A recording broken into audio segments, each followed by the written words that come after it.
poslanec Mikulec, použili ste termín škodlivý obsah. Mňa by zaujímalo, podľa akých kritérií určujete vy osobne, ktorý obsah je škodlivý a ktorý není škodlivý.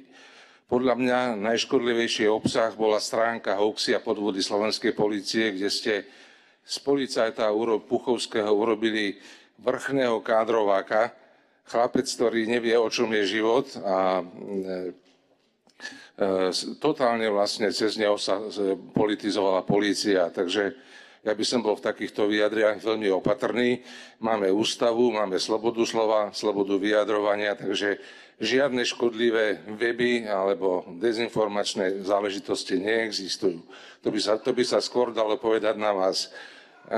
Som veľmi rád, že som pobavil skupinu Progresívne Slovensko. Vieme, aké ste aj vydávali návrhy. Tak pročka, dobre. Takže to, čo sa tu dialo za posledné roky v tých vládach, kde bol predseda Matovič, Heger, aj tá nikým nevolená vláda, to všetci vieme, čo to bolo. Rozpad právneho štátu. A ja sa čudujem, že ešte tuto niekto hovorí o nejakých škodlivých a dezinformačných weboch. Ďakujem pekne.